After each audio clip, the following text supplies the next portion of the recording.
সিরাতুন নবী সাল্লাল্লাহু আলাইহি ওয়াসাল্লাম আলোচনা করবেন শেখ মতিউর রহমান মাদানী। আসসালামু আলাইকুম ওয়া রাহমাতুল্লাহি ওয়া বারাকাতুহু। ইন্নাল হামদালিল্লাহ নাহমাদুহু ওয়া নাস্তাঈনুহু ওয়া নাস্তাগফিরুহু ওয়া নাউযু বিল্লাহি মিন শুরুরি আনফুসিনা ওয়া মিন সাইয়্যাতি আমালিনা। মান ইয়াহদিহিল্লাহু ফালা মুদিল্লা লাহু ওয়া মান ইউদ্লিল ফালা হাদিয়া লাহু। ওয়া আশহাদু আল লা ইলাহা ইল্লাল্লাহু ওয়াহদাহু লা শারীকা লাহু ওয়া আশহাদু আন্না মুহাম্মাদান আবদুহু ওয়া রাসূলুহু সাল্লাল্লাহু তাআলা আলাইহি ওয়া আলা আলিহি ওয়া সাহবিহি ওয়া সাল্লামা তাসলিমান কাসীরা। আম্মা বাদ। সম্মানিত দিনী ভাতৃমণ্ডলী, আল্লাহ রাব্বুল আলামিনের প্রশংসা এবং প্রিয় রাসূল সাল্লাল্লাহু আলাইহি ওয়াসাল্লামের উপর সালাত ও সালামের পর জুমাবার 24 রবিউল সানি 1444 হিজরি মোতাবেক 18 নভেম্বর 2022 আমাদের ধারাবাহিক আলোচনা সিরাতুন নবী সাল্লাল্লাহু আলাইহি ওয়াসাল্লাম, পর্ব নম্বর 89। বিষয়বস্তু নবী সাল্লাল্লাহু আলাইহি ওয়াসাল্লামের বিদায় হজের দ্বিতীয় পর্ব। বিদায় হজ সম্পর্কে, হাজ্জাতুল ওয়াদা সম্পর্কে গত সপ্তাহে একটি আলোচনা করেছি। আজকে দ্বিতীয় পর্ব ইনশাআল্লাহ তাআলা এতেই শেষ করব। যেখানে আলোচনা করে আমরা থেমেছিলাম, গত জুমায় যেহেতু সম্মেলন ছিল, শনিবারের দিন আমরা সিরাতের দর্শ নিয়েছি। তা হচ্ছে নবী সাল্লাল্লাহু আলাইহি ওয়াসাল্লামের আরাফার খুতবা পর্যন্ত পৌঁছেছিলাম এবং এই খুতবা শেষ হওয়ার সাথে সাথেই কোরআনে কারীমের সূরা মায়েদার আয়াত নাজিল হয়, যার একটা অংশ হচ্ছে আলিয়াউমা আকমালতু লাকুম দীনাকুম ওয়া আতমামতু আলাইকুম নি'মাতি ওয়া রাদিতু লাকুমুল ইসলামা দীনা। দিন ইসলাম যে কমপ্লিট করলেন আল্লাহ রাব্বুল আলামিন, পূর্ণ করলেন এই ঘোষণা,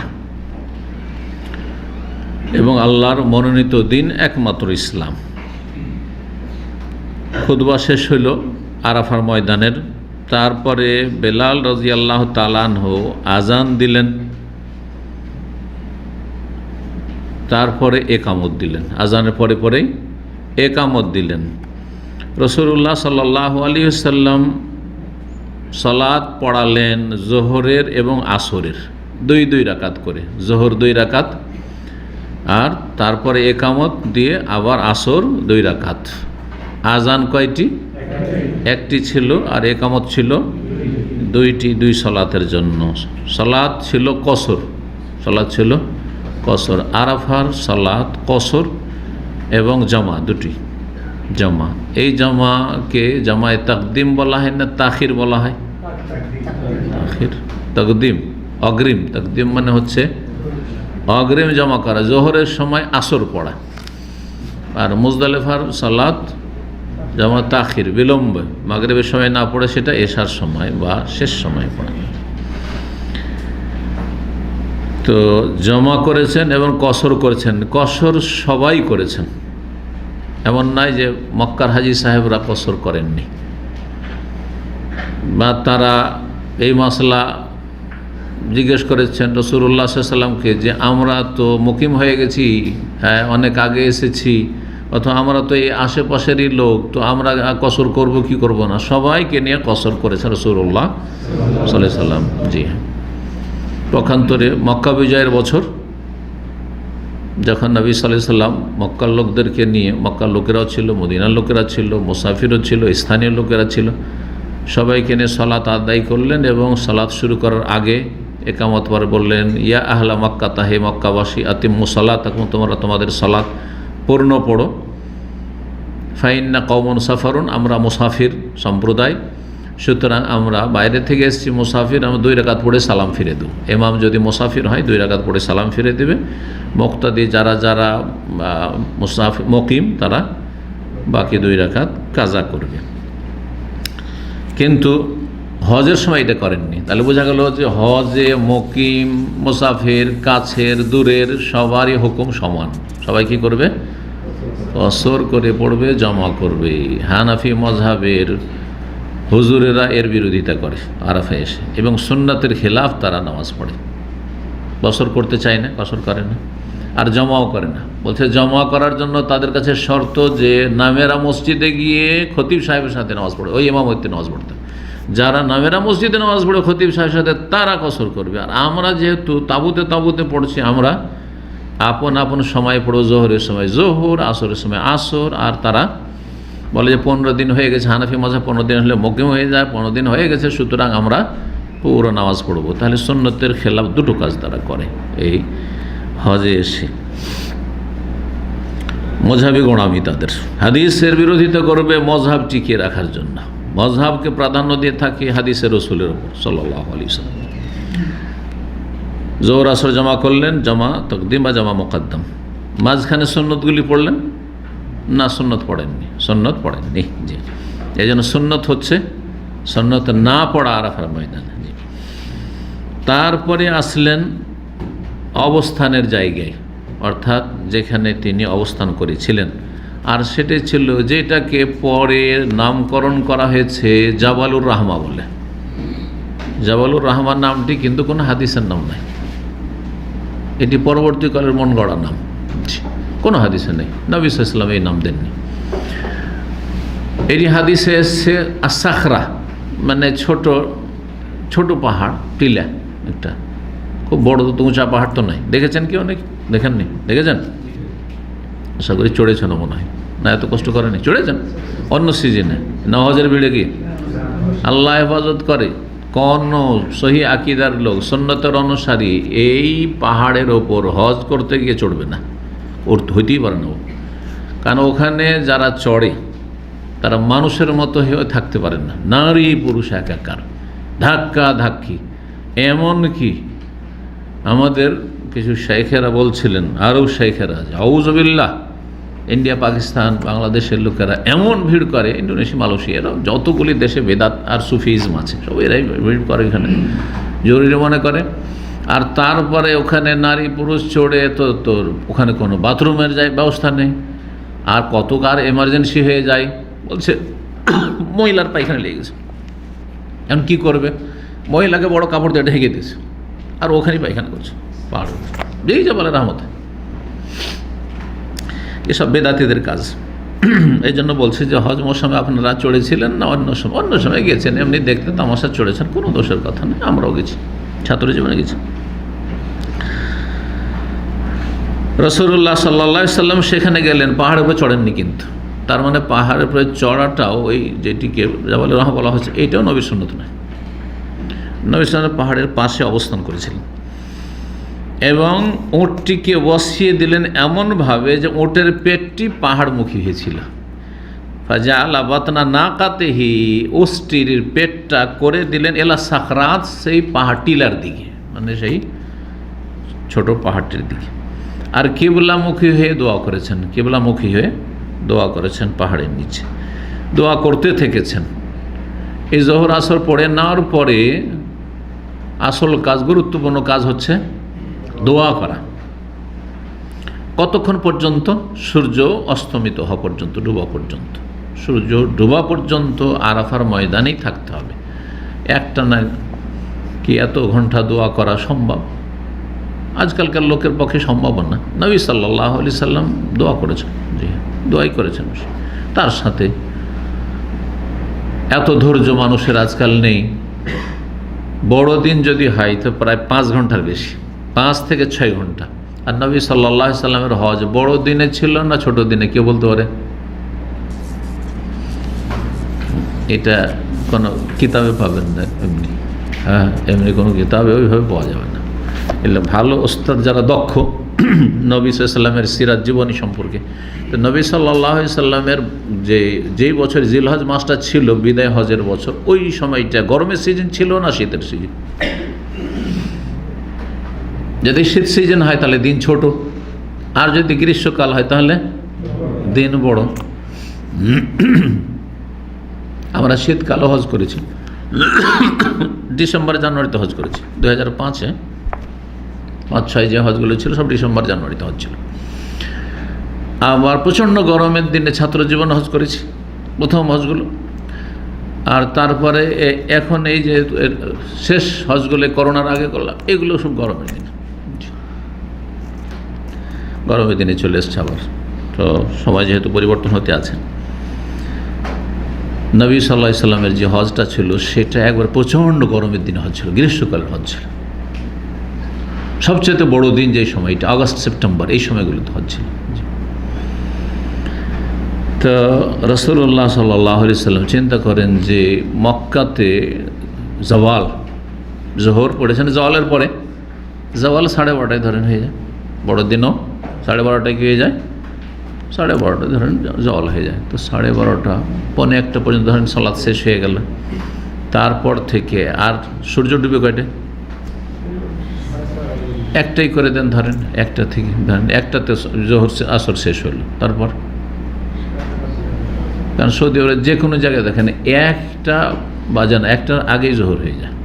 এইখানে শীতকালে এখন শেষ যে সময়টা জোহরের সেটা হচ্ছে 11:24।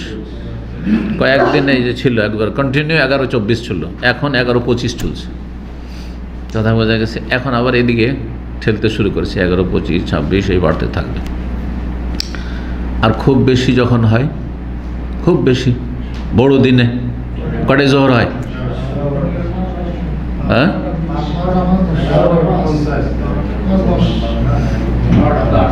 12:05 মনে হয় যায় না, তার আগে এইখানে 12টার ভিতরে 12টার এদিকেই থাকে, হ্যাঁ 55, 55, 56, জি এই সময়টা একেবারে বড় দিন, বড় যে দিনগুলো, হ্যাঁ যে আপনার জুলাই, আগস্ট, সেপ্টেম্বর এগুলো বড় দিন এই সময়টা।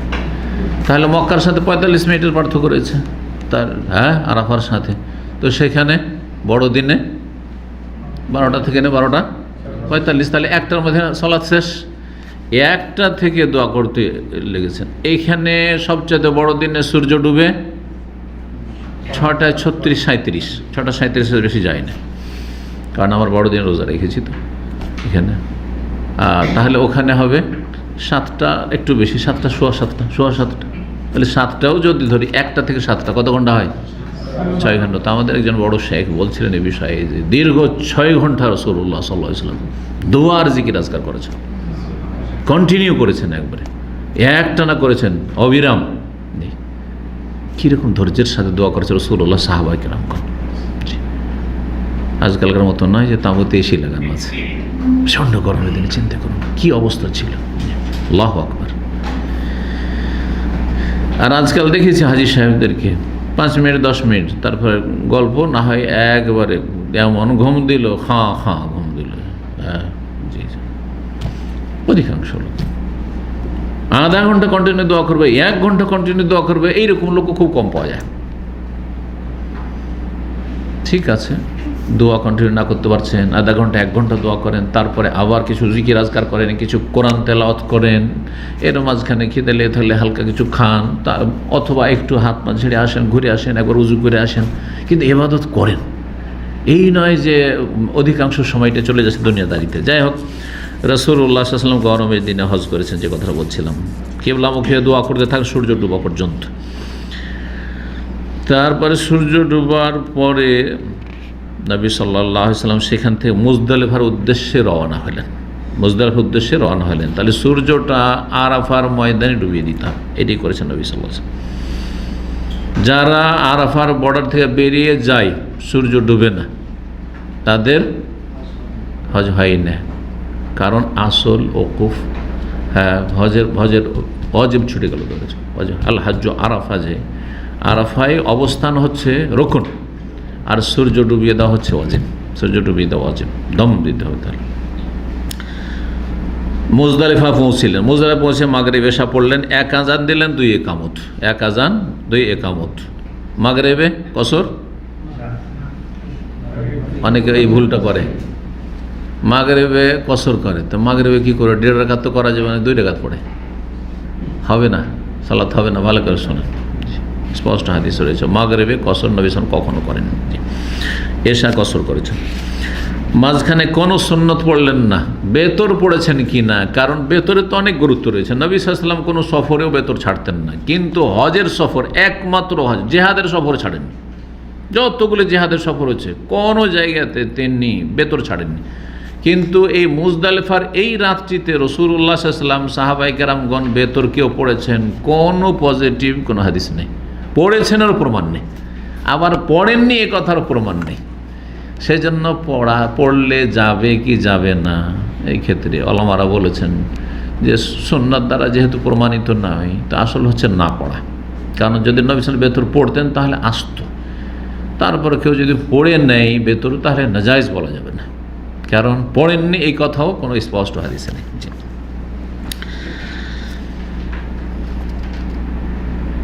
যখন এশা পড়া হয়ে গেল তারপরে কি করবেন? জিকির আজকার, দোয়া, তাহাজ্জুদ পড়বেন না, কোনোটাই সুন্নত না। সুন্নত হচ্ছে ঘুমিয়ে যাওয়া, কারণ এই যে পরের দিন আসছে, এই দিনে অনেক কাজ আছে, কঠোর পরিশ্রম মেহনত আছে, ছুটাছুটি আছে। সুতরাং ফজর পর্যন্ত রাসূলুল্লাহ সাল্লাল্লাহু আলাইহি ওয়াসাল্লাম শুয়ে গেছেন, ফজর পড়েছেন একবারে আউয়াল ওয়াক্তে। হাদিসে এসেছে ফাসাল্লা ফজরা বা ফাসাল্লা সুবহা কাবলা মিকাতিহা, ওয়াক্তের আগে, সময়ের আগে ফজর পড়ে নিয়েছেন। এই হাদিস একজনের সামনে এসেছে, আমাদের ছাত্র, আর তারপরে সে বক্তব্য করে, পেরেশান হয়ে গেছে যে সময়ের আগে ফজর পড়েছেন। তাহলে তো একটি সমস্যা, প্রশ্ন উঠছে যে যেটা স্বীকৃত সেটা হচ্ছে যে সময় আসার আগে কোনো সলাত হয় না, নামাজ হয় না, কোনো নামাজ হয় না। তাহলে ফজর ওয়াক্তের আগে কেমন করে পড়ে নিলেন? ওয়াক্তের আগে পড়লেন। হাদিসের বাহ্যিক যদি শুধু তর্জমা করে, যে হাদিস তর্জমা করে মাসলা দিব, আমি ফতোয়া দিব, তাহলে ওয়াক্তের আগে সেই দিন পড়ে নিয়েছেন। তাহলে ওয়াক্তের আগে যদি সেই দিন পড়ে থাকেন তো কমপক্ষে এতটা তো প্রমাণ হয়ে গেল যে মুজদালিফাতে ফজর না হওয়ার আগে ফজর পড়ে নেওয়া যাবে। এটা কি চলবে? না, মোটেই চলবে না। এই জন্য আমাদের চেয়ে বড় বড় আলেম মুহাদ্দিসিন কিরাম যারা হাদিসের ভাষ্য লিখেছেন তারা এর অর্থ কি করেছেন। কারণ সালাতের যেসব শর্তগুলি রয়েছে তার একটি শর্ত হচ্ছে দখুল ওয়াক্ত, ওয়াক্ত প্রবেশ করা। সালাতের শর্ত কয়টি? হ্যাঁ, 9টি, মাশাআল্লাহ, 9টি শর্ত রয়েছে। তার একটি হচ্ছে ওয়াক্ত প্রবেশ করতে, ওয়াক্ত শুরু হইতে, ওয়াক্তের আগে কোনো নামাজ হবে না। তো এইখানেও ওয়াক্ত হওয়ার পরই পড়েছেন, কিন্তু হাদিসের অর্থ কি করবেন? ওখানে ওই জন্য একটা শব্দ বাড়িয়েছেন, ফাসাল্লা সুবহা কাবলা মিকাতিহা, এই মিকাতিহাল মুতাদ। স্বাভাবিক যে ফজর পড়ার সময় রাসূলুল্লাহ সাল্লাল্লাহু আলাইহি ওয়াসাল্লামের সেই স্বাভাবিক ওয়াক্তের আগে পড়েছেন, কিন্তু ওয়াক্ত হয়েছে। স্বাভাবিক ওয়াক্ত কীরকম ছিল? ফজরের সময় যখন আউয়াল ওয়াক্ত হয়েছে তখন আজান হয়েছে, যখন মদিনায় থেকেছেন নবী সাল্লাল্লাহু আলাইহি ওয়াসাল্লাম, অথবা অন্য সফরও থেকেছেন, শুভ সাদেক যেমনই হলো তেমন আজান হলো। আজান হওয়ার পরে প্রস্তুতি হচ্ছে, 10 মিনিট 15 মিনিট যেমন এইখানে দেওয়া হচ্ছে, 20 মিনিট 15 মিনিট আধা ঘন্টা দেওয়া হচ্ছে, তারপরে পড়েছেন। তাহলে একেবারে আউয়াল ওয়াক্ত হইল না, ঠিক না? একেবারে ফজর ভোর পূর্ব আকাশ ফর্সা হওয়ার সাথে সাথে কি ফজর পড়া হচ্ছে? তা হচ্ছে না, আজান হচ্ছে, কিন্তু একটু বিলম্বে পড়া হচ্ছে। এইটা করেন নিয়ত মুজদালিফায়। যেমনই শুভ সাদেক হয়েছে, পূর্ব আকাশ চওড়াভাবে ফর্সা হয়েছে, সাথে সাথে আজান, আর তারপরে একামত দিয়ে ফজর পড়া হয়ে গেল, এইটা আর কি। তো এইটা হচ্ছে এর অর্থ। নবী সাল্লাল্লাহু আলাইহি ওয়াসাল্লাম সেই দিন ফাসাল্লাল ফাজর মুবাক্কিরান, আর্লি পড়েছেন, তাড়াতাড়ি পড়েছেন। তারপরে ওখান থেকে মাশআরুল হারামে আসে। মাশআরুল হারাম এমন একটি জায়গা না। মাশআরুল হারামটা কি? কেউ বলছে একটা পাহাড়, হ্যাঁ, কেউ বলছে একটা বিশেষ জায়গার নাম। এই মাশআরুল হারাম এখন চেনার জন্য সহজ উপায় হচ্ছে সেই জায়গায় মসজিদ কায়েম আছে। মুজদালিফার যে মসজিদ সেটি হচ্ছে মাশআরুল হারাম। আল্লাহ কোরআনে বলছেন, ফাইযা আফাযতুম মিন আরাফাতিন ফাযকুরুল্লাহ ইনদাল মাশআরিল হারাম। যখন তোমরা আরাফাত থেকে প্রত্যাবর্তন করে ফিরে আসবে, তো ফিরে আসে কোথায় থাকলে? মুজদালিফায়। তাই ফাজকুর, আল্লাহর জিকির আজকার করো কোথায়? ইনদাল মাশআরুল হারামে। তো যেখানে আপনি অবস্থান করেন আর যেখানে ফজর পড়েন, যদি সম্ভব হয় ফজর পড়ে, তাহলে মাশআরুল হারামে এসে দোয়া করা হচ্ছে নবী সাল্লাল্লাহু আলাইহি ওয়াসাল্লামের সুন্নাত। কিন্তু সবাই তো আর মাশআরুল হারামে জায়গা পাবে না। নবী সাল্লাল্লাহু আলাইহি ওয়াসাল্লাম করেছেন ওইখানে। এই জন্য নবী সাল্লাল্লাহু আলাইহি ওয়াসাল্লাম বলেছেন, আরাফাতে আমি এই জায়গায় থামলাম, আরাফার যে কোনো জায়গায় তোমরা অবস্থান করতে পারো। মুজদালিফাতে আমি এই জায়গায় থাকলাম, তোমরা যে কোনো জায়গায় মুজদালিফায় তোমরা অবস্থান করতে পারো। এইভাবে মেনাই ওয়াকাফতু হাহুনা ওয়া মিনা কুল্লুহা মাওকিফুন, যে কোনো জায়গায় অবস্থানের জায়গা। এই নয় যে নবী সাল্লাল্লাহু আলাইহি ওয়াসাল্লাম যেই জায়গাতে মেনাই ছিলেন, আরাফায় ছিলেন, মুজদালিফা ওই জায়গায় ভীড় করতে হবে না, মোটেই না। তো নবী সাল্লাল্লাহু আলাইহি ওয়াসাল্লাম মাশআরুল হারামে আসলেন, মানে বর্তমান মসজিদের জায়গাটিতে আসলেন, তারপরে কিবলামুখী হলেন, দোয়া করলেন। তাহলে দোয়ার একটি আদব শিষ্টাচার হচ্ছে, সুন্নত হচ্ছে কিবলামুখী হয়ে দোয়া করা। কবর ঘেরে যে আমাদের দেশে কি হানাফি কি আহলে হাদিস সবাই করে, কবর ঘেরে দোয়া করে না? কবর জিয়ারত করতে গিয়ে দোয়াটার সিস্টেমটা কি? চারিদিক থেকে কবর ঘিরে নেবে, যে দোয়া করে একে জান্নাতে নিয়ে যাবো তো ছাড়ো। হ্যাঁ, ওই আমাদের দেশে যে ঘেরাও করে, অফিস ঘেরাও, ডিসি অফিস ঘেরাও, একদম দাবি দেওয়া পূরণ হবে, তারপর এখান থেকে যাব, তাই না? আল্লাহ হিদায়াত করুক। আমাদের নিজেদের সংশোধনের প্রয়োজন রয়েছে। আহলে হাদিস সমাজে এই সংশোধন করতে গিয়ে অনেক আহলে হাদিসের মন্ত্রে রাজি হবে না, মজাবে তকলিদ করে না, কিন্তু বাপদাদা তকলিদ করে। কারণ বাপদাদা থেকে পেয়ে আসছি, চারিদিক ঘেরে, হ্যাঁ কী করা? কবর জিয়ারত করা, দল বেঁধে চারিদিক ঘেরে কবরের চারিদিক থেকে দোয়া করা, এগুলো উঠাইতে হবে, এই বিদাতগুলো উঠাইতে হবে। তো যাই হোক, কিবলামুখী হয়ে দোয়া করলেন রাসূলুল্লাহ সাল্লাল্লাহু আলাইহি ওয়াসাল্লাম, তাকবীর পাঠ করলেন, ওয়াহাল্লালা তাওহীদের কালেমা লা ইলাহা ইল্লাল্লাহু ওয়াহদাহু লা শারীকা লাহু লাহুল মুলকু ওয়া লাহুল হামদু ওয়া হুয়া আলা কুল্লি শাইইন কাদির, জিকির আজকার করতে থাকলেন। হাত্তা আসফারা জিদ্দান, একবারে ফর্সা হয়ে গেল। ফর্সা হওয়ার পরে সূর্য ওঠার আগে বেরিয়েছেন, সূর্য ওঠার আগে বেরিয়েছেন। মেনা থেকে যখন বেরিয়েছিলেন 9 তারিখে, তখনকার বের হওয়া আর মুজদালিফা থেকে বের হওয়ার মাঝে কি পার্থক্য আছে? হ্যাঁ, হস্ত করেছেন পরে। মেনা থেকে যখন আরাফার উদ্দেশ্যে বেরিয়েছেন তখন, হ্যাঁ সূর্য ওঠার পরে, এইটা উল্টো বলছে, সূর্য ওঠার পরে। আর মুজদালিফা থেকে যখন বেরিয়েছেন ফজর পড়ার পরে মাশআরুল হারামে দোয়া করে, সূর্য ওঠার অপেক্ষা করেননি, তার আগেই বেরিয়েছেন। এটা উত্তম, কিন্তু আজকাল সম্ভব নয়, যার ফলে ফজর পড়ার সাথে সাথে টান দেন আর দোয়া করতে থাকে। রাস্তায় চলছেন, ভিড় ভাড় আছে, দোয়াও চলছে আর হাঁটাও হচ্ছে, রাস্তাও আপনি অতিক্রম করছেন। এটা আজকালকার জন্য বেশি সুবিধাজনক এবং উপকারী হাজিদের জন্য, নাহলে ফেঁসে যাবেন। তারপরে মেনা রওনা হলেন। কাবুল আন্তাতুল ওয়াশামসে, যে সূর্য ওঠার আগে মিনা রওনা দিলেন। সরাসরি কোথায় আসলেন? জামরায়ে কুবরা বা জামরায়ে আকাবা, জামরায়ে কুবরা। মেনার দিক থেকে যখন আসবেন, প্রথম কোন জামরা পড়বে? জামরায়ে উলা, প্রথম জামরা, ছোট জামরা, তারপরে জামরা উস্তা, আর তারপরে জামরায়ে কুবরা বড়টা, যেটার নাম হচ্ছে জামরায়ে আকাবা। আকাবা ঘাঁটি, সেখানে পাহাড় দুই দিক থেকে কাছে আসতে, পাহাড়ের মাঝখানে একটু সংকীর্ণ যা রাস্তাকে কি বলা হয়? আকাবা ঘাঁটি বলা হয়।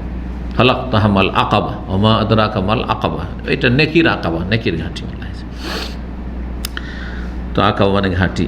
এই আকাবা নামক স্থানে আছে এই জামরাটি, সেই জন্য এটাকে জামরায়ে আকাবাও বলা হয়। এটাকে অনেকে কিন্তু ভুল উচ্চারণ করে, আমাদের দেশের লোকেরা, শুধু লোকেরা না, অনেক মাদ্রাসা পড়ুয়ারাও ভুল উচ্চারণ করে, কারণ ওস্তাদ থেকে ভুল শিখেছে তো কী করবে। জামরায়ে উকবা বলে, আকাবাকে কি বলে? উকবা বলে অনেক, আকাবা ঘাঁটি। আর ওর নাম জামরায়ে কুবরা। সেখানে এসে 7টি কঙ্কর মারলেন, 7টি কঙ্কর মারলেন। যখন প্রথম কঙ্কর মারতে লাগবেন, যেমনই মারতে লাগলেন আপনার তলবিয়া বন্ধ। এতক্ষণ তলবিয়া পড়া সুন্নাত ছিল। প্রথম যখন মারলেন কি করলেন? ভালো কাজ, বিসমিল্লাহ বললেন, আল্লাহু আকবার, ইউকাব্বিরু মা কুল্লি হাসান। প্রত্যেক কঙ্করে তকবীর, শুধু প্রত্যেক তকবীরে বিসমিল্লাহ আল্লাহু আকবার নয়। এই ভুলটাই বেশি করে বেশিরভাগ হাজি, বিসমিল্লাহ আল্লাহু আকবার, বিসমিল্লাহ আল্লাহু আকবার, বিসমিল্লাহ আল্লাহু আকবার, বিদআত। তকবীর পাঠ করেছেন রাসূলুল্লাহ সাল্লাল্লাহু আলাইহি ওয়াসাল্লাম। প্রথমখানে বিসমিল্লাহ, ঠিক আছে। তালবিয়া থেমে গেছে। তালবিয়া কতক্ষণ পর্যন্ত পাঠ করলেন? হাত্তা রামাল জামারা, জামারা মারা পর্যন্ত। যেমনই জামারা মারতে লাগলেন তালবিয়া থেমে গেল। যখন মারা হয়ে গেল আর সেখান থেকে তকবীর পাঠ করা হয়ে গেল, তালবিয়াও শেষ হয়ে গেল, আর তালবিয়া নাই। কিন্তু এই যে বাকি কাজগুলো করবেন, আর লব্বাইক আল্লাহুম্মা লব্বাইক পড়লে সুন্নতের খেলাফ হয়। 10 তারিখও আর তালবিয়া নেই, এই পাথর মারার পরে। তারপরে 11 তারিখও নেই, 12 তারিখও নেই, 13 তারিখও নেই। জামরার কাছে অবস্থান করলেন রাসূলুল্লাহ সাল্লাল্লাহু আলাইহি ওয়াসাল্লাম, কিন্তু দোয়া করেননি। 10 তারিখও দোয়া নেই জামরায়ে আকাবাতে, জামরায়ে কুবরাতে। 11তে নেই, 12তে নেই, কোনো তারিখে নেই। এটা মনে রেখে নেন। আর জামরায়ে উলা উস্তাতে যে মারবেন 11, 12 আর 13 থাকলে 13, তখন কিন্তু দোয়া আছে। এই দুটোতে, প্রথম আর দ্বিতীয়তে। এইখানে থেমে শুধু এই কথাটি বলেছেন সাহাবায়ে কেরামদেরকে, খুযু আন্নি মানাসিকাকুম, বা লেতা আখজু আন্নি মানা শেখাকুম, দুই রকমভাবে হাদিস আছে, তোমরা আমার কাছ থেকে তোমাদের হজের হুকুম আহকাম বিধিবিধান গ্রহণ করো, শিখে নাও। ফলে আল্লিল্লা আহুজ্জবাদ আমি হাজা, সম্ভবত এই বছরের পরে আর আমি কোনো দিন হজ করতে পারবো না, আর কখনো দেখা হবে না, আমার কাছ থেকে শিখার তোমাদের সুযোগও আসবে না, রাসূলুল্লাহ সাল্লাল্লাহু আলাইহি ওয়াসাল্লাম বলেছেন। তারপরে নিজের বাসায় আসলেন, যেখানে তাঁবু মেনায়, আর সেখানে এসে 63টি উট নিজ হস্তে জবাই করলেন। 63টি, 100টির মধ্যে 63টি জবাই করলেন। নবী সাল্লাল্লাহু আলাইহি সাল্লামকে আল্লাহ রাব্বুল আলামিন যেমন আভ্যন্তরীণ ক্ষমতা, ঈমানি এবং মানসিক আভ্যন্তরীণ ক্ষমতা দিয়েছেন, তেমনি শারীরিক ক্ষমতা আল্লাহ রাব্বুল আলামিন দিয়েছেন। অসাধারণ, আল্লাহু আকবার। 63টা পশু, তাও এত বড় পশু জবাই করা, চিন্তা করেন তো। আপনাদের যদি বলা হয় যে 10টা 15টা গরু জবাই করতে হবে, অবস্থা খারাপ হয়ে যায়। হ্যাঁ, আমার দ্বারা তো মনে হয় 2-3টা হবে না, তা আপনাদের 10টা একটু বেশি করে বললাম। কথা বোঝা গেছে না? সুবহানাল্লাহ। 63 জবাই করলেন। বাকি থাকে কয়টি 100টির মধ্যে? 37টি সম্পর্কে আলীকে বললেন যে আলী, বাকিটা তুমি জবাই করে 100 পুরা করো, বাকিটা জবাই করো। আর আলী রাদিয়াল্লাহু তাআলা আনহুকে শরীক করলেন কোরবানিতে, যে তোমার যে কোরবানি অজেব, হজে তামাত্তুর জন্য বা কেরানের জন্য, নবী সাল্লাল্লাহু আলাইহি ওয়াসাল্লাম কেরান করেছিলেন। আলী রাদিয়াল্লাহু তাআলা আনহু কী করেছিলেন? তাকে জিজ্ঞাসা করলেন যে আলী, কোন হজের নিয়ত করে এসছো? বলছি, ইয়া রাসূলুল্লাহ, আমি তো আসছি এমন থেকে উট নিয়ে এসেছিলেন, ওই দিক থেকে, যেহেতু এমনই ছিলেন তিনি, আর এখানে এসে দেখা সাক্ষাৎ। তো আমি জানিও না যে রাসূলুল্লাহ কোন হজ করছেন, তো আমি আমার শর্ত সাপেক্ষ হজের নিয়ত করেছি যে আল্লাহ আহলাল তো বে এহলালে রাসূলুল্লাহ সাল্লাল্লাহু আলাইহি ওয়াসাল্লাম, আমি ওই তলবিয়ায় পাঠ করছি যে তলবিয়া রাসূলুল্লাহ পাঠ করেছেন। তো নবী সাল্লাল্লাহু আলাইহি ওয়াসাল্লাম বললেন যে আমি তো কেরান নিয়ত করেছি, তাহলে তোমারও কেরান, কারণ আমার কাছে হাদির পশু আছে, হালাল হইতে পারেনি, তাহলে তোমারও কেরান হয়ে গেছে। জি, বাকি সমস্ত সাহাবায়ে কেরাম যাদের কাছে হাদির পশু ছিল না, সবাই কিন্তু উমরা করে হালাল হয়েছিলেন, হজে তামাত্তু করেছেন। হজে তামাত্তু এই জন্য বেশি উত্তম। নবী সাল্লাল্লাহু আলাইহি ওয়াসাল্লাম প্রত্যেক উট থেকে অল্প অল্প গোশত নিতে বললেন। সবগুলি তার জবাই করে খাওয়া যাবে না, হ্যাঁ জবাই তো হইল, অন্যরা যারা খাবে খাক, প্রত্যেকটা নিজের কোরবানির কিছুটা অন্তত খাওয়া সুন্নাত। এই নয় যে 2-4টা করে একবার পুরোটাই দান করে দিলাম আর একটা শুধু গোটাটাই রেখে নিলাম, এটা সুন্নত নয়। কিন্তু সুন্নত হচ্ছে প্রত্যেকটা আপনার পশু থেকে কিছুটা অন্তত রাখেন, 1 কিলো 2 কিলো আধা কিলো যাই হোক রাখেন, এটি সুন্নত। নবী সাল্লাল্লাহু আলাইহি ওয়াসাল্লাম তাই করলেন। প্রত্যেক উট থেকে 1 টুকরো 2 টুকরো করে নিয়ে তারপরে পাতিলে দিয়ে সে পাক করা হইল। আর তারপর নবী সাল্লাল্লাহু আলাইহি ওয়াসাল্লাম কিছু গোশত খেলেন আর কিছু ঝোলও পান করলেন। ঝোলের কথাও এসেছে, তাহলে বোঝা যাচ্ছে যে নবী সাল্লাল্লাহু আলাইহি ওয়াসাল্লাম যে গোশত খেতে, সেই গোশত খাওয়ার তরিকাটা কী ছিল? ঝোল করে গোশত খাও, ঝোল করে গোশত খাও। নবী সাল্লাল্লাহু আলাইহি ওয়াসাল্লাম তাহলে 2টো কাজ শেষ হলো এই দিনে। কি হলো? হ্যাঁ, পাথর মারলেন, কোরবানি করলেন, আর কোরবানি করার সাথে সাথে পাক হয়ে একটু খেলেন, আর তারপরে ডাকলেন একে, কি বলছে, মাথা মুন্ডনকারীকে ডাকলেন, হাল্লাক। আজকালও হাল্লাক বলা হয়, হাদিসে হাল্লাক এসছে। হালাকা এ হালুক মানে মুন্ডন করা, মুন্ডনকারী, তাকে ডাকলেন। আর তারপরে বললেন যে তুমি মাথা মুন্ডন করো। তো মাথা মুন্ডনের ক্ষেত্রে প্রথম ডান দিক থেকে করতে বললেন, যে ডান দিক মুন্ডন করো। ডান দিক করা হইল। তারপরে নবী সাল্লাল্লাহু আলাইহি সাল্লাম তার মোবারক চুলগুলি সাহাবায়ে কেরামদের মাঝে বিতরণ করে দিলেন। এই তাবাররুক নবী সাল্লাল্লাহু আলাইহি ওয়াসাল্লামের সাথে সীমাবদ্ধ, খাস। এই ফজিলত, এই মর্যাদা শুধু রাসূলুল্লাহ সাল্লাল্লাহু আলাইহি সাল্লামের। এটি হচ্ছে কোরআন সুন্নাহ ভিত্তিক আকীদা, এটি হচ্ছে সাহাবায়ে কেরাম, তাবেইন, তাবেইন, সালাফে সালেহিন আকীদা। সেই জন্য এটি হচ্ছে আহলে হাদিসদের মযহাব, এটি হচ্ছে সালাফিদের মযহাব। হ্যাঁ, কথা বোঝা গেছে। আর যারা বিদআতি সুফি, তারা যে কোনো বুজুর্গ থেকে এইসব তাবাররুক হাসিল করে, যার ফলে তাদের পীর থেকে ওই সমস্ত কিছু করে বা ওর চেয়ে বেশি করে, যা নবী সাল্লাল্লাহু আলাইহি সাল্লাম থেকেও প্রমাণিত নয়। শিরকি তাবাররুক পর্যন্ত আছে। তো তাবাররুক 3 রকমের, এক হচ্ছে জায়েজ তাবাররুক, আর এক হচ্ছে বেদাতি তাবাররুক, আর একটা হচ্ছে শিরকি তাবাররুক। যে অধিকাংশ তাবাররুকগুলি যে বর্তমান প্রচলিত বেদাতি সমাজে, সেগুলি হচ্ছে শিরকি, না হয় বেদাতি। শরীয়ত সম্মত তাবাররুক কোনো ব্যক্তির কোনো কিছুতে বরকত নেই, ব্যক্তির ক্ষেত্রে নবী সাল্লাল্লাহু আলাইহি সাল্লামের সাথে খাস শুধু, ঠিক আছে। আর বাকি যে শরীয়ত সম্মত বরকত রয়েছে, যেগুলিকে আল্লাহ বরকতপূর্ণ বলে, সেগুলি বরকত। কোরআন বরকত। সুতরাং কোরআনের আয়াত পড়ে ফুঁক দেওয়া, এটা বরকত আছে শরীয়ত সম্মত। জমজমের পানি বরকত, মধু বরকত, হ্যাঁ, জায়তুনের তেল বরকত, শাজারাতুল মুবারাক আল্লাহ বলেছেন, হ্যাঁ, মক্কা মদিনায় সালাত আদায় করা, মসজিদ আকসায় সালাত আদায় করা, আল্লাযী বারাকনাহু আল্লাহ বলেছেন, হ্যাঁ, এগুলো মোবারক, কিছু স্থান মোবারক। রমজান বরকত, লাইলাতুল কাদার বরকত, জিলহজ মাসের প্রথম 10 দিন বরকত। তাহলে সময় কিছু মোবারক আছে, কিছু স্থান মোবারক আছে, আর কিছু আল্লাহর সৃষ্টি বরকত আছে। কিন্তু কোনো মানুষের মধ্যে যত এলেম থাক না কেন, আমার মধ্যে বা আর কার মধ্যে বা আমার চাইতে বড় যারা আছে, এই তাবারুকের আকীদা হচ্ছে শিরকি আকীদা, না হয় বেদাতি আকীদা। জি, একটি দুটি করে চুল বিতরণ করে দিলেন। সাহাবায়ে কেরামরা সেগুলি সুরক্ষিত রাখলেন। আর যাদের কাছে চুল ছিল তারা করতেন কি, নবী সাল্লাল্লাহু আলাইহি সাল্লামের চুলগুলি নিয়ে তারা বোতলে ভরে রাখতেন পানি দিয়ে। আর সেই পানি উম্মে সুলাইম রাদিয়াল্লাহু তাআলা আনহা সম্পর্কে সমস্ত রিওয়ায়াত রয়েছে যে সেই পানি কাউকে পান করাইলে রোগ ভালো হয়ে যেত, রোগের আরোগ্য হইত। এটা একমাত্র নবী সাল্লাল্লাহু আলাইহি সাল্লামের মর্যাদা। তাহলে নবী সাল্লাল্লাহু আলাইহি সাল্লামকে সম্মান কারা দেয় বেশি? আহলে হাদিস সালাফিরা দেয় না অন্যরা দেয়? যারা এমন একটা মর্যাদা নবী সাল্লাল্লাহু আলাইহি ওয়াসাল্লামের জন্য সুনির্দিষ্ট করেছে যেই মর্যাদায় কেউ পৌঁছিতে পারবে না, তাহলে বেশি সম্মান কে করে? সালাফি আহলে হাদিসরাই করে। আর বিদায়ীরা বলছেন আমরা বেশি আশিকে রাসূল না, তোমরা আশিকে রাসূল না। হ্যাঁ, তোমরা আশিকে রাসূল না, কারণ তোমাদের মুরব্বীদের এই ফজিলত হাসিল আছে যেগুলো নবী সাল্লাল্লাহু আলাইহি সাল্লামের হাসিল। তার চাইতে বেশি বড় বড় কিসসা কাহিনী আছে।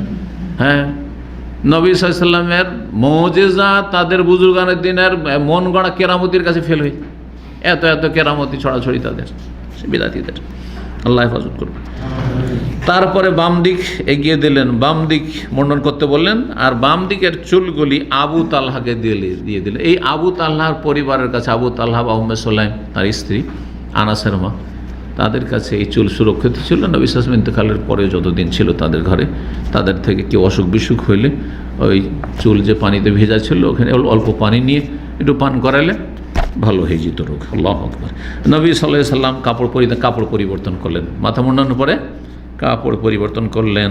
তারপরে সুগন্ধি ব্যবহার করলেন তওয়াফের আগে। গোসলের জন্য পানির ব্যবস্থা আছে, গোসল করে নেবেন। এখানে গোসলের কথা উল্লেখিত হয়নি, হয়তো পানির ওই রকম ব্যবস্থা তখন কোথায় ছিল, পানির তো অভাব ছিল। জি, তো এখন তো অভাব নেই আলহামদুলিল্লাহ। এই জন্য পরিষ্কার পরিচ্ছন্ন হওয়ার একটা দিক হচ্ছে গোসল করে নেওয়া।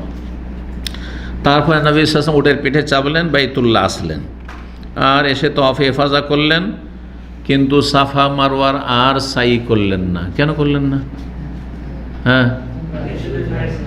যেহেতু হজে কেরান ছিল, হজে কোরআনে ওমরা আর হজ দুটোর নিয়ত একসাথে একাকার হয়ে যায়, দুটো মিক্স হয়ে যায়, যার ফলে তার জন্য একটি সাই যথেষ্ট। ওই যে প্রথম যদি সাই করে থাকে তাহলে আর পরে সাই করা লাগবে না, প্রথমে এসে যদি কেউ সাই না করে তাহলে পরে সাই করে, একটি সাই যথেষ্ট। যদিও হজে কেরানেও হজ ওমরাও দুটোই হয়ে যায়, কিন্তু আলাদা আলাদা সাইয়ের কোনো প্রয়োজন নেই। পক্ষান্তরে হজে তামাত্ম করলে যেহেতু মাঝখানে হালাল হয়ে সেপারেট ওমরা সেপারেট আর হজ সেপারেট, সেজন্য দুটো তওয়াফ এবং দুটো সাই লাগবে। দুই তওয়াফ, প্রথম তওয়াফ হয়েছিল ওমরার, এরকম প্রথম সাই হচ্ছে ওমরার, আর দ্বিতীয় তওয়াফ সাই হচ্ছে হজের। কিন্তু এখানে যেহেতু একসাথে ওই যে এহরাম বেঁধেছে, ওই এহরাম দিয়ে সব কাজ হয়ে গেছে, সেজন্য একটি সাফা মারওয়া সাই যথেষ্ট। এটি হচ্ছে সহি মজহাব এবং এটি অধিকাংশ আইম্মা কেরামদের মজহাব। কিন্তু হানাফি মজহাব এখানেও হজের তরিকাতে বিপরীত ফতোয়া দিয়েছে। ওরা বলছেন না, হজে কেরান করলেও দুটো সাই করতে হবে। হানাফি মজহাব হজে কেরান করলেও দুটো সাই করা তাদের কাছে ওয়াজিব। তো যাই হোক, নবী সাল্লাল্লাহু আলাইহি ওয়াসাল্লাম মক্কা গিয়ে তওয়াফে ইফাজা করলেন। এই তওয়াফের নাম কি? তওয়াফে ইফাজা হাদিসের ভাষায়, ফিকার ভাষায় তওয়াফে জিয়ারা। এটি হচ্ছে তওয়াফে ফরজ তওয়াফ, এটি হচ্ছে তওয়াফে রুকুন। আর তারপরে জোহরের সালাত পড়লেন। জোহরের সালাত কোথায় পড়েছেন? হাজ্জাতুল বাদার ঘটনায় নবী সাল্লাল্লাহু আলাইহি সাল্লাম মক্কায় পড়েছেন না মিনা ফিরে এসে পড়েছেন? এই মর্মে দুই রকম হাদিস পাওয়া যায়, কিন্তু এইখানে সিরাতুন নবীতে যে উল্লেখ করেছেন সেটা হচ্ছে যে জোহর মক্কাতে পড়েছেন। জোহর মক্কা, জোহরের আগে সব কাজ শেষ হয়ে গেছে। আপনারা আছেন কেউ যে হজ করেছেন আর জোহরের আগে তওয়াফ সাই সব হয়ে গেছে, এরকম আছে, খুব কমই লোক আছে, কিন্তু আমি করেছি আলহামদুলিল্লাহ। সকালে সকালে আলহামদুলিল্লাহ সব পায়ে হেঁটে কিন্তু করতে হবে, গাড়ি ধরলে কাজ হবে না। পায়ে হেঁটে গিয়েছি, দেখি ঈদ এখনও চলছে। গিয়ে পৌঁছিতে এদিক দিয়ে মৌলুদ রসুল এই দিক দিয়ে যে সুরঙ্গ দিয়ে হেঁটে গেলাম, তো ওইদিক গিয়ে পৌঁছিতে গিয়ে জামাত পাওয়ার মতো ব্যাপার স্যাপার। যদি ইচ্ছা করতাম জামাত ধরবো, সম্ভবত উজু ছিল না হয়তো, না হলে ঈদের জামাতও পেয়ে যেতাম। এরকম সময় পৌঁছে গেছি। এমনও বেশ কয়েকবার হজ আলহামদুলিল্লাহ করেছি। সকাল 8টা 9টার মধ্যে সব ফিনিশ করে ফেলেছি। জি। তো জোহর পড়েছেন ওখানেই, অথবা জোহর এসে পড়েছেন মেনাতে, দুই রকমের রেওয়ায়ত রয়েছে। আল্লাহ তাআলা নবী সাল্লাল্লাহু আলাইহি ওয়াসাল্লাম জোহর পড়ার পরে আব্দুল মুত্তালিবের বংশধর যারা জমজম পানির দায়িত্বে ছিল, জমজম পানি জমজম কূপ থেকে বালতিতে করে উঠিয়ে হাজিদেরকে পান করাবে, এই জিম্মেদারি দায়িত্ব কার ছিল? এ আব্দুল মুত্তালিব গোত্রের ছিল, নবী সাল্লাল্লাহু আলাইহি ওয়াসাল্লামের বংশের। তাদের কাছে আসলে নিজের বংশের লোকের কাছে এসে বলে, ইনজাউ বানি আব্দুল মুত্তালিব, হে আব্দুল মুত্তালিবের বংশধর, তোমরা বালতিতে করে পানি উঠাও আর মানুষকে পান করাও হাজিদেরকে। আমারও ইচ্ছা হচ্ছে যে তোমাদের সাথে আমি বালতিতে পানি উঠাইতাম, কিন্তু আমি যদি উঠাইতে লাগি তো সবাই এখানে এসে ধাক্কাধাক্কি ভিড় শুরু করে দিবে, যার ফলে আমি এই কাজটি করছি না। তোমরা করো, খুব ভালো কাজ করছো। ফালাউলা ইয়াগলিবাকুম নাস আলা সিকায়াতিকুম, যদি এই আশঙ্কা না থাকতো যে আমি পান করালে মানুষরা এসে তোমাদের কাছ থেকে বালতি কেড়ে নেবে, যে নবী সাল্লাল্লাহু আলাইহি ওয়াসাল্লাম বালতি নিয়ে পানি উঠিয়েছেন, আমরাও পানি উঠাবো, এই করতে করতে তোমরা আর কোনো চান্সই পাবেন না। এই আশঙ্কা, এই ভয় যদি না থাকতো তো লানাজাতুম মাকুম, তোমাদের সাথে আমিও 2-4 বালতি পানি উঠিয়ে হাজিদেরকে পান করাইতাম। তারপরে নবী সাল্লাল্লাহু আলাইহি ওয়াসাল্লামকে তারা 1 বালতি পানি দিলেন, সেখান থেকে নবী সাল্লাল্লাহু আলাইহি ওয়াসাল্লাম জমজমের পানি পান করলেন। রাসূলুল্লাহ সাল্লাল্লাহু আলাইহি ওয়াসাল্লাম মিনায় ফিরে আসলেন বিকেলবেলা। ফিরে আসার পরে তাশরিকের যে রাতগুলি ছিল, আসলে মেনাতে সুন্নত হচ্ছে রাত কাটানো, দিনটাও তার সাথে থাকলে ভালো। অনেকে কিন্তু দিনে সারাদিন গিয়ে মক্কায় থাকছে, রাত্রিবেলা শুধু চলে আসলো, এটাও সুন্নতের খেলাফ কাজ। নবী সাল্লাল্লাহু আলাইহি ওয়াসাল্লাম এই কাজ করেননি। তবে গেল আর তো অফ করে চলে আসলো, গেল আর কাজ ছেড়ে চলে আসলো, ঠিক আছে, অসুবিধা নেই। আসল হচ্ছে রাত কাটানো ওয়াজিব। 11, 12, 13 পর্যন্ত রাসূলুল্লাহ উত্তম হজ করেছেন, 13 তারিখ পর্যন্ত থেকেছেন জিলহজ মাসের। আর 3টি জামরাতকে মেরেছেন কখন, কোন সময়? সূর্য মাথার উপর থেকে ঢলে যাওয়ার পরে মেরেছেন। সূর্য মাথার থেকে ঢলে যাওয়ার আগে মারা জায়েজ নয়, কিন্তু আজকাল মানুষের সুবিধার জন্য ঢিলা ফতোয়া একটা দিয়ে দিয়েছে, আর অনেকের উপরে চাপ সৃষ্টি করে বিভিন্ন হামলার লোকদেরকে কী করা হচ্ছে, বের করে দেওয়া হচ্ছে, না এই টাইমে তোমাদেরকে মারতে হবে, যেটা সুন্নতের খেলাফ কাজ, অথচ এমন কোনো জরুরি বিষয় নয়। যাই হোক, চেষ্টা করবেন, যথাসাধ্য চেষ্টা করবেন যে আপনার পাথর মারাটা জাওয়ালের পরে যাতে করে হয়। 11, 12, 13 তারিখ পর্যন্ত থাকলে 13তেও। প্রথম কোন দিক থেকে মারা শুরু করবেন? মক্কার দিক থেকে না মেনার দিক থেকে? মেনার দিক থেকে। প্রথম ছোটটাকে উলা, তারপরে উস্তা, তারপরে কোবরা। প্রথম দ্বিতীয়তে মারার পরে দোয়া করবেন, হ্যাঁ, কিবলামুখী হয়ে। আর তৃতীয়টা মেরে আর সেখানে থামবেন না, দোয়াও করবেন না। রাসূলুল্লাহ সাল্লাল্লাহু আলাইহি ওয়াসাল্লাম এখানে কোরবানির দিনও সকালবেলা দোহার সময়, চাস্তের সময় একটি খুতবা দিয়েছেন। আরাফার ময়দানে যে খুতবা দিয়েছেন 9 তারিখে, ঠিক ওই রকম অনুরূপ খুতবা দিয়েছেন, যেখানে আরাফার ময়দানে যে বিষয়বস্তুগুলি ছিল তার কিছু অংশ তুলে ধরেছেন। আবার কারণ অনেকে হয়তো শুনেনি, অনেকে দূরে ছিল, তখন তো আর এরকম সাউন্ড সিস্টেম ছিল না, সুতরাং সেই কথাগুলি গুরুত্বপূর্ণ বেশ কিছু পয়েন্ট রিপিট করেছিলেন, পুনরাবৃত্তি করেছিলেন। আর তার সাথে আরও অতিরিক্ত বেশ কিছু কথা সেখানে খুতবায় আলোচনা করেছিলেন নবী করিম সাল্লাল্লাহু আলাইহি ওয়াসাল্লাম। একটি খুতবা দিলেন তাহলে 10 তারিখে মেনাতে, আর একটি খুতবা দিয়েছিলেন তাশরিকের মধ্যম দিনে। তাশরিকের মধ্যম দিন কোনটি? 11, 12, 13 মধ্যে, তাহলে 12 তারিখ। 11 তারিখ তো প্রথম তাশরিকের দিন হলো, 10 তারিখ তো এমন না। 12 তারিখেও নবী সাল্লাল্লাহু আলাইহি ওয়াসাল্লাম একটি খুতবা দিয়েছেন, সেই খুতবাতেও গুরুত্বপূর্ণ বিষয়গুলি আলোচনা করেছেন। আর সেই সময় সূরা আসর নাজিল হয়েছে। খুতবার আগেই সূরা নাসর, সূরায়ে কি নাজিল হয়েছে? নাসর। সূরা নাসর কোনটি? ইজা জা নাসরুল্লাহ, যখন আল্লাহর সাহায্য চলে এসেছে, তার মানে অলরেডি চলে এসেছে। ওয়াল ফাতহু, আর বিজয় চলে এসেছে, মানে মক্কা বিজয় 8ম হিজরিতে হয়ে গেছে। তাহলে 1.5 বছর 2 বছর আগে হয়ে গেছে। ওরায়তান্নাস ইয়াদখুলুনা ফি দীনিল্লাহি আফওয়াজা, আর মানুষকে দেখবে যে দলে দলে তারা ইসলামে দীক্ষিত হয়েছে, ইসলাম গ্রহণ করছে। তাহলে হে নবী সাল্লাল্লাহু আলাইহি ওয়াসাল্লাম, তোমার কাজ কিন্তু শেষ হয়ে গেছে। তোমাকে যেই জন্য রসুল করে পাঠানো সেই কাজ তোমার শেষ হয়ে, যখন কাজ শেষ তো কী করতে হবে? ফিরে আসতে হবে। তাহলে ফিরে আসতে হবে মানে কার কাছে? আল্লাহর কাছে ফিরে আসতে। তার মানে এই সূরা ইজা জা নাসরে নবী সাল্লাল্লাহু আলাইহি ওয়াসাল্লামকে জানিয়ে দেওয়া হয়েছে যে তোমার দুনিয়ার সময় শেষ, এখন তুমি আমার কাছে মহাপুরস্কারের জন্য চলে আসবে, তোমার ইন্তেকালের সময় ঘনিয়ে চলে এসেছে। সুতরাং আখিরাতের জন্য বেশি বেশি সম্বল গ্রহণ করো, ফরজের উপর বেশি বেশি নফল ইবাদত বন্দেগী বাড়াও। যার যত বেশি বয়স হচ্ছে, আর সবারই বয়স কিন্তু হচ্ছে, যারা যুবক তাদেরও 1 বছর তো কমলো, গত বছর যেটা ছিল তারপরে আর 1 বছর গেল, তো 1 বছর কমলো না? বয়স বাড়ে না কিন্তু বয়স কমে, মাইনাস হচ্ছে। সুতরাং বেশি বেশি জিকির আজকার করেন। যদি আপনার জীবনে দেখেন যে গত দিনগুলির চাইতে, গত বছরগুলির চাইতে এখন আমি আরও বেশি নেক্সট জীবন গড়তে পারছি এবং বেশি বেশি ইবাদতবন্দি করতে পারছি, তার এটা পজিটিভ আপনার জন্য, এটা সুসংবাদ যে আপনার অবস্থা ভালোর দিকে যাচ্ছে। আর এর বিপরীত যদি হয় যে আরে গত বছর, তার আগের বছর ফেসবুক ছিল না, আর এই নোংরা ছবি দেখতাম না, কিন্তু এখন তো এইগুলো দেখতে কি শুরু করলাম, কি ফিতনায় পড়ে গেলাম, এতদিন তো কোনো নারী ফিতনায় পড়িনি, এখন তো নারীর ফিতনা তো ফেঁসে গেলাম, হ্যাঁ, তাহলে জানবেন যে কপাল খারাপ, তাহলে ভাগ্য খারাপ, হতভাগা। তাহলে আল্লাহ হেফাজত করুন।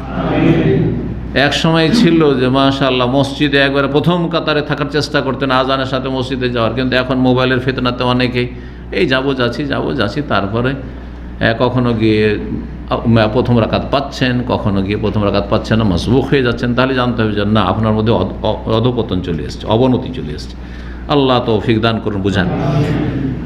সূরা নাসর নাযিল হলো, ফাসাব্বিহ বিহামদি রাব্বিকা। এখন আখিরাতের পাত হয়েও তুমি সঞ্চয় করো বেশি বেশি, রবের প্রশংসা বিজড়িত তাসবিহ করো, ওয়াস্তাগফিরু, আল্লাহর কাছে বেশি বেশি ইস্তিগফার করো, আস্তাগফিরুল্লাহ ওয়া আতুবু ইলাইহি, বেশি বেশি পড়ো। নবী সাল্লাল্লাহু আলাইহি ওয়াসাল্লাম 100 বার দিনে পড়তেন। ইন্নাহু কানা তাওয়াবা। 13 তারিখ হয়ে গেল, 12 তারিখে জায়েজ যে যেতে চায় চলে যেতে পারে, নবী সাল্লাল্লাহু আলাইহি ওয়াসাল্লাম ঘোষণা করলেন। 13 তারিখে নবী সাল্লাল্লাহু আলাইহি ওয়াসাল্লাম, সেই দিনটা ছিল মঙ্গলবার, 13 তারিখের দিন ছিল মঙ্গলবার। এতক্ষণ পর্যন্ত বলা হয়নি যে আরাফার দিনটা কোন তারিখ ছিল, আরাফা কি ছিল না বলা হলে তো এটা তো কমন জিনিস, জানা থাকার কথা। নবী সাল্লাল্লাহু আলাইহি ওয়াসাল্লাম বিদায় হজের আরাফার দিন কী বার ছিল? জুমাবার ছিল। অনেকে শুক্রবার বলা আপত্তি করছে, কিন্তু বেশ বাংলাদেশি বেশ কিছু আলেমরা বলে যে না, শুক্রবার বলা যাবে না, কি বলতে হবে? জুমাবার বলতে হবে। ভালো, জুমাবার বললে ভালো, কিন্তু বলা যাবে না জানি না কেন। শুক্রকে হিন্দুদের কোনো দেবতা যদি হয় তো শনিও তো দেবতা হিন্দুদের, তাহলে কী করবেন? তো বিপদ। তাহলে আমার সপ্তে আসতে হবে, আর সপ্তটাই যে একবার, হ্যাঁ। তো যাই হোক, আল্লাহ বোঝার তৌফিক দিক। যাই হোক, ভালো আছে কিছু, জল বলার চাইতে পানি বলা ভালো, কিন্তু হারাম বলবো তা না। তো নবী সাল্লাল্লাহু আলাইহি ওয়াসাল্লামের আরাফা হয়েছিল জুমা 9 তারিখ, 10 তারিখ ছিল তাহলে শনিবার, 11 তারিখ ছিল রবিবার, 12 তারিখ ছিল সোমবার, হ্যাঁ, আর 13 তারিখ ছিল মঙ্গলবার। ওই কথা বলছেন। সালিসু আইয়ামে তাশরিকের তৃতীয় দিনটি ছিল ইয়ামুস সুলাসা। রাসূলুল্লাহ মিনা থেকে জামরাতগুলিতে পাথর মেরে বেরিয়ে পড়লেন, আর তারপর আবতাহ নামক স্থানে অবস্থান করলেন। মক্কায় একটি জায়গা, যে জায়গাটির নাম হচ্ছে আবতাহ। সেখানে নবী সাল্লাল্লাহু আলাইহি ওয়াসাল্লাম পৌঁছে গেলেন। পাথর মারার পরে জোহর পড়েননি, কিন্তু জাওয়ালের পরে পাথর মেরেছেন, কিন্তু জোহর পড়েননি ওখানে। ওখান থেকে সামনে এগিয়ে এসে আবতাহ নামক স্থানে, সেখানে জোহর পড়লেন, আসর পড়লেন, মাগরিব পড়লেন, এশা পড়লেন। সারা দিন থেকে গেলেন, রাত থেকে গেলেন, কথা বোঝা গেছে? ফজর পর্যন্ত থেকে গেলেন, মাগরিব এশা পড়লেন। আর তারপরে আয়েশা রাদিয়াল্লাহু তাআলা আনহাকে এশা পরে তার ভাই আব্দুর রহমান বিন আবু বকরের সাথে পাঠালেন। কোথায় পাঠিয়েছিলেন? তানঈম, যেখানে মসজিদ আয়েশা নামে পরিচিত মসজিদ রয়েছে। আসলে মসজিদুত তানঈম, জায়গাটির নাম হচ্ছে তানঈম সেই যুগ থেকে। কিন্তু মা আয়েশা রাদিয়াল্লাহু তাআলা আনহা এই হারামের বর্ডার থেকে, এটা হচ্ছে নিয়ারেস্ট বর্ডার, সবচেয়ে কাছের বর্ডার হচ্ছে এই তানঈম। অন্যদিকে দূরে দূরে যেতে হবে, এটা সবচেয়ে কাছের। এখানে পাঠিয়ে দিলে যেটা কাছে, সুবিধাজনক, ওখান থেকে যাও, তোমার বোনকে নিয়ে গিয়ে এহরাম বাঁধিয়ে নিয়ে এসে একটা উমরা করিয়ে দাও। কারণ এখানে কিছু লোকেরা ভাবলো যে আমাদের যখন উমরা করার ইচ্ছা হবে, যতবার ইচ্ছা হবে, শুধু মসজিদ আয়েশা যাব আর এহরাম বাঁধবো আর উমরা করবো, দিনে 5টা 7টা 10টাও চালাচ্ছে বেদাতিরা। চালাচ্ছে না, এগুলো সুন্নতের খেলাফ, জায়েজ নাই। তবে মা আয়েশা রাদিয়াল্লাহু তাআলা আনহার মতো যদি কারো অবস্থা হয় তাহলে সে করতে পারে। কি অবস্থা হয়েছিল? মা আয়েশা রাদিয়াল্লাহু তাআলা আনহা যখন মক্কায় পৌঁছলেন তখন কি হয়ে গেল? উমরা করার আগে মাসিক হয়ে গেল।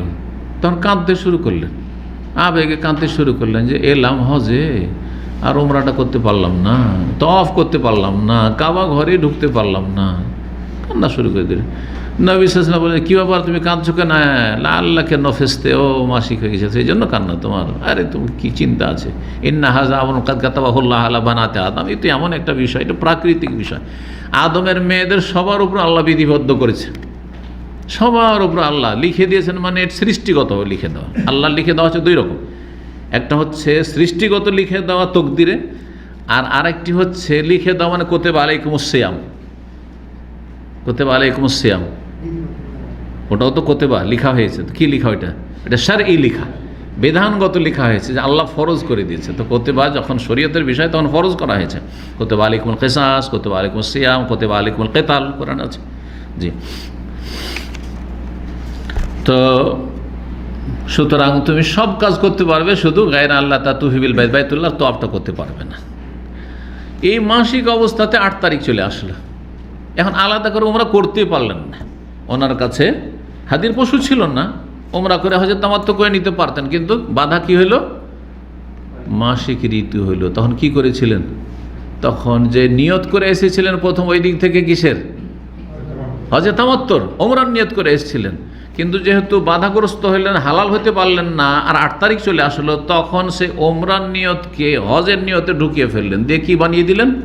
কেরান বানিয়ে দিলেন, কেরান হয়ে গেল। তো কেরানেও মা আয়েশা রাদিয়াল্লাহু তাআলা আনহার হজের সাথে উমরা কিন্তু হয়ে গেছে, কিন্তু মনের যে একটা আবেগ, যে আপনার অন্যান্য বিবিরা যারা পাক পবিত্র থাকলো তারা সেপারেট উমরা নিয়ে যেতে পারলো, আমি আলাদা করে একটা উমরা নিতে পারলাম না, করতে পারলাম না, মনটা খুব খারাপ, মনটা খারাপ।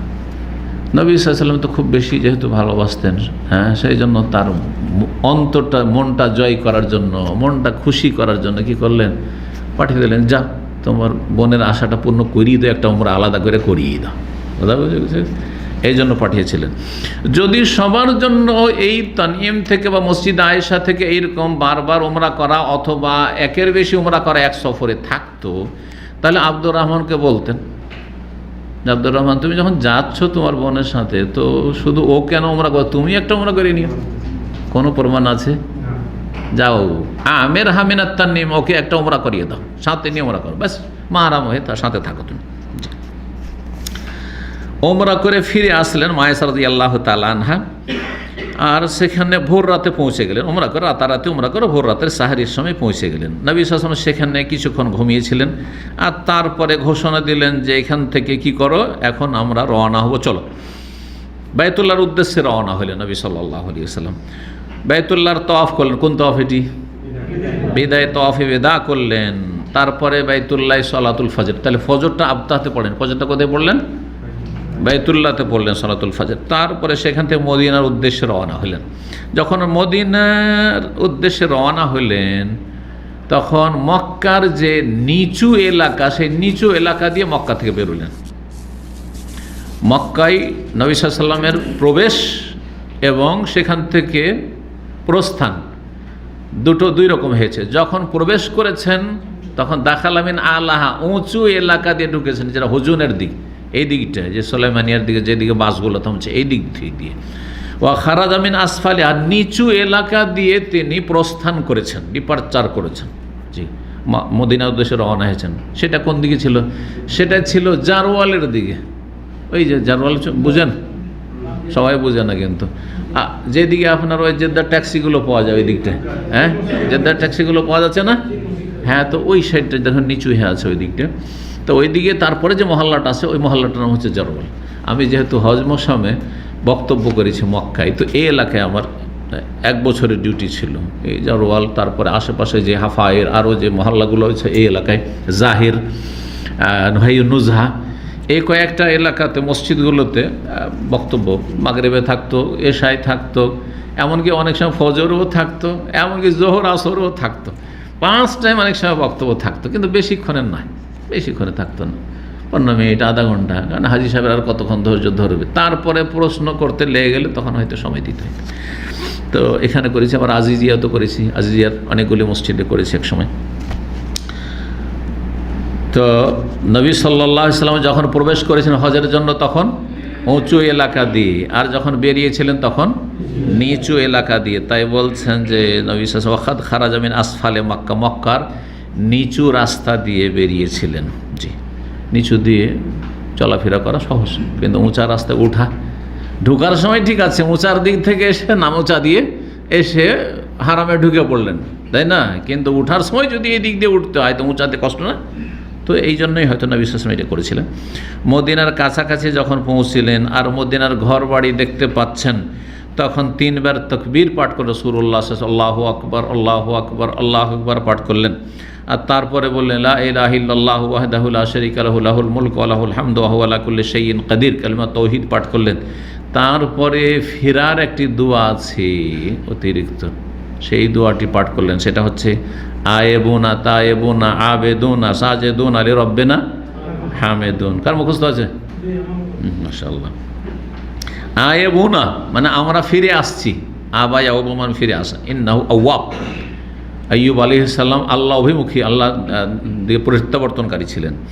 তায়েবুনা আমরা তওবা করছি, আবেদুনা আল্লাহ তোমার ইবাদতবন্দি করছি, সাজেদুন তোমাকে সেজদা করছি, লিরাব্বিনা হামিদুন আমাদের রবের প্রশংসা আমরা গুণগান করছি, প্রশংসা করছি। সাদাকাল্লাহু ওয়াদা আল্লাহ তার প্রতিশ্রুতিকে সত্য করে দেখিয়েছেন যে মুমিনদের আল্লাহ ভীরুদেরকে বিজয় দান করে, আল্লাহ বিজয় দান করেছেন। মক্কা বিজয় হইল, আল্লাহ বাইতুল্লাহর হজ করার তৌফিক দিলেন, বাইতুল্লাহকে শিরক কুফরি থেকে পাপ পাক করা, পবিত্র করার আল্লাহ তৌফিক দিলেন। এগুলি হচ্ছে আল্লাহর ওয়াদা, মুমিন বান্দার সাথে যে আল্লাহ করেছেন তা সত্য করে দেখিয়েছেন। জি, লাগলেবান্না আনা ওয়া রাসূলি, অবশ্যই আমি বিজিত হব, বিজয়ী হব, আর আমার রসুলগণ বিজয়ী হবেন, আল্লাহ রাব্বুল আলামিন বলছেন। বেশ কিছু আয়াতে মর্মে রয়েছে। সাদাকাল্লাহু ওয়াদা ওয়া নাসারা আবদাহু, তার বান্দা, আর তার বান্দা শ্রেষ্ঠ বান্দা মুহাম্মদ সাল্লাল্লাহু আলাইহি ওয়াসাল্লাম, তার বান্দাকে সাহায্য করেছেন আল্লাহ। ওয়া হাজামাল আহজাব, সমস্ত বাতিলপন্থী কাফের মুশরিক দলগুলিকে আল্লাহ একাই কি করেছেন? পরাজিত করেছেন, পরাস্ত করেছেন। আলোচনা এখানে শেষ হচ্ছে। একটা কিছু আছে যেটা এখানে নেই, সেটা রাহিকুল মাখতুম থেকে সংযোজন করে দিচ্ছি। সেটা হচ্ছে নবী সাল্লাল্লাহু আলাইহি ওয়াসাল্লামের মেনার মাঠের খুতবা। আরাফার খুতবাটি তো শোনানো হয়েছে গত সপ্তাহে, তাই না? আরাফার খুতবার বেশ কিছু অংশ এসেছিল, শোনানো হয়েছে। আর অল্প একটু আছে যে খুতবার অংশটা সহিহ বুখারী থেকে নেওয়া হয়েছে। সহিহ বুখারী কিতাবুল হজ বাবুল খুতবা আইয়ামে মিনা, মেনার দিনগুলিতে খুতবা, প্রথম খণ্ড 234 পৃষ্ঠা রয়েছে 1741 নম্বর হাদিস। বুখারীতে 1741 নম্বর হাদিস। খুতবা শুনিয়ে দিই? হ্যাঁ, ঠিক আছে। নবী সাল্লাল্লাহু আলাইহি ওয়াসাল্লাম কোরবানির দিনে খুতবা দিলেন 10ই জিলহজ হিনার তাফা দোহা, যখন দোহার সময়, নাস্তার সময় 8টা 9টা এই সময়টাই আর কি। তিনি সেই সময় খুতবা দিয়েছিলেন একটি শাহবা নামক সে খচ্চরের পিঠে চড়ে। বাগলাতুন মানে খচ্চরের পিঠে। আলী রাদিয়াল্লাহু তাআলা আনহু তার আওয়াজ আলোচনাগুলি দূর পর্যন্ত মোকাব্বের হিসাবে পৌঁছাচ্ছিলেন, এই সাউন্ড সিস্টেমের কাজ করছিলেন। নবী সাল্লাল্লাহু আলাইহি ওয়াসাল্লাম বক্তব্য দিচ্ছেন, যারা দূরে আছে শুনতে পায় না তাদের কাছে আওয়াজগুলিকে পৌঁছাচ্ছিলেন, যে নবী সাহেব এই কথা বললেন, নবী সাহেব এই কথা বলেন। আগের যুগের মুহাদ্দিসিনা যাদের ছাত্র 500-700 বসতো, এতগুলি থাকলে তো শোনানো যায়, বিনা মাইকে শোনানো যায়, তাই না? কিন্তু যখন 100, 150, 200, 500 হবে, তখন অনেক মুহাদ্দিসিনে কেরাম রয়েছেন, তাদের কাছে এরকম বসতেন। ইমাম বুখারীর ছাত্র, তারপর ইমাম মুসলিমের ছাত্র, এইভাবে যারা আইম্মা কেরাম ছিলেন, ইমাম আহমদ বিন হাম্বল, তো তারা কী করতেন? বিভিন্ন জায়গায় মোকাব্বেরের মতো, এখানে একজন ছাত্র, সিনিয়র ছাত্র দাঁড়িয়েছে, ওইখানে একটা সিনিয়র ছাত্র দাঁড়িয়েছে, ওইখানে একটা সিনিয়র ছাত্র দাঁড়িয়েছে, ওইখানে একটা সিনিয়র ছাত্র দাঁড়িয়ে আছে, কাছে কিছু আছে, কিছু দূরে আছে। যারা এইসব যারা সিনিয়র ছাত্র, এরা ওস্তাদের কথাগুলি হাদ্দাসানা ফলান, হাদ্দাসানা কালা, হাদ্দাসানা ফলানো শোনার পরে হাদিসটা শুনলো, তারপরে ও শোনাচ্ছে, ইমাম শুনিয়ে দিলেন মুহাদ্দিস, আর তারপরে ওনারা শোনাচ্ছেন আশেপাশের লোকে। হ্যাঁ, নবী সাল্লাল্লাহু আলাইহি ওয়াসাল্লাম এইরকম কি বলছেন, আমাদের ওস্তাদ এরকম, ইমাম আহমদ বিন হাম্বল এইরকম বললেন, হাদ্দাসানা ফলান, হাদ্দাসানা ফলান, এই হাদিস বললেন। তারপরে ওখান থেকে তারপরে দূরে যারা আছে ওরা শুনলো, তো বলছে হ্যাঁ এই হাদিস আলোচনা হইলো, এই হাদিস তোমাদেরকে শোনাচ্ছি। এইভাবে এলেম শিখেছেন কত কষ্ট করে, এইভাবে কত কষ্ট করে এলেম শিখেছেন। জি, যাই হোক, তো নবী সাল্লাল্লাহু আলাইহি ওয়াসাল্লাম খুতবা দিয়েছেন, খুতবা পৌঁছাচ্ছিলেন, খুতবার আওয়াজ আলী রাদিয়াল্লাহু তাআলা আনহু। কেউ দাঁড়িয়েছিল, কেউ বসেছিল, তাহলে দাঁড়িয়েও শোনা যায়। হয়তো দেখতে পাচ্ছে না, বসে গেলে দেখতে পাবো না, চলো দাঁড়িয়ে, কিছু লোক পিছন দিকে দাঁড়িয়ে শুনছে, প্রয়োজন এরকম করা যেতে পারে। আমাদের দেশের ওয়াজ মাহফিল জলসাতে মেলা লোক কিন্তু দাঁড়িয়েই থাকে বাইরে, হ্যাঁ, দাঁড়িয়ে শুনে। নবী সাল্লাল্লাহু আলাইহি ওয়াসাল্লাম খুতবাতে আগের যে আলোচনাগুলি ছিল আরাফার, তার কিছু কথা আলোচনা করেছিলেন। সহিহ বুখারী মুসলিমে আবু বকর রাদিয়াল্লাহু তাআলা আনহু থেকে রওয়ায়াত রয়েছে, নবী সাল্লাল্লাহু আলাইহি ওয়াসাল্লাম ইয়াউমান নাহারে খুতবা দিলেন, কুরবানির দিনে খুতবা দিলেন, আর বলেন ইন্না জামানা কাদ ইস্তাদারকা হাইয়াতি ইয়ামা খালাকাস সামাওয়াতি ওয়াল আরদ। জামানার আবর্তন বিবর্তনে আবার ওই অবস্থায় ফিরে এসছে যে অবস্থায় যেই দিন আল্লাহ আসমান জমিন সৃষ্টি করে সেই অবস্থায় ছিল। মানে যে মাসগুলি মুহররম থেকে নিয়ে জিলহজ, এই মাসগুলি ঠিক আপন অবস্থায় ফিরে এসেছে। এই কথার রহস্য কি? রহস্য হচ্ছে জাহেলি যুগে যখন তাদের লড়াইয়ের গরজ থাকতো, তখন হারাম মাসগুলোকে হালাল করে ফেলত। মুহররমের নাম দিয়ে দিল সফর, জিলকাদ জিলহজ মাসের রজবের নাম অন্য দিয়ে দিল, রজবের নাম শাবান রেখে দিল, না হয় জমাদা আল উলা রেখে দিল, জমাদা সানি রেখে দিল, আর ওইটাকে তখন কাজা করে নিল। কথা বুঝতে পারছেন না? উল্টা পাল্টা করে দিতে দিয়ে তখন একাকার করে দিত। এই ঘুরতে ঘুরতে ঘুরতে যুগের আবর্তন বিবর্তনে আবার আপন অবস্থা, মানে মহরমে ফিরে এসছে, আর জিলহজে জিলকাদে রজবে, এইভাবে। কারণ লড়াই জাহেলিয়াতের যুগের লোকেরাও হারাম, এই 4টি মাসে লড়াই করা হারাম মনে করতে, কিন্তু নিরুপায় মারামারি করতে হবে। ওরা মারছে, আমরা মারবো না, মারামারি করতে হবে। বা এমন গরম হয়েছে যে এখন মারামারি ছাড়া থাকা যাবে না, চলো এইটা রজবটাকে আমরা সাবান বানিয়ে নিলাম, আর সাবান মাসটাকে রজব বানিয়ে নেব। খেলতামাশা, এইসব আল্লাহর বিধান নিয়ে, যেটা বিকৃত বিধান, তাদের বিকৃত ধর্ম, সেটা তো খেলতামাশা ছিল। ওই কথাই বলছেন নবী সাল্লাল্লাহু আলাইহি ওয়াসাল্লাম যে আপন অবস্থায় ফিরে এসছে। আস-সানাতু ইসনা আশারা শাহরান, বছর হচ্ছে 12 মাসের, মিনহা আরবাতুন হরম, তার 4টি হারাম মাস, 3টি হচ্ছে পরস্পর, যুলকাদ জিলহিজ্জা মুহররম, আর রজব মোজার। আর মোজার বংশের রজব মাস, মানে মোজার বংশের লোকেরা যারা এই নাজদ এলাকায় বসবাস করতো আরব দেশে, তো এরা সবচেয়ে বেশি শ্রদ্ধা করতো, সম্মান করতো এই মাসটা।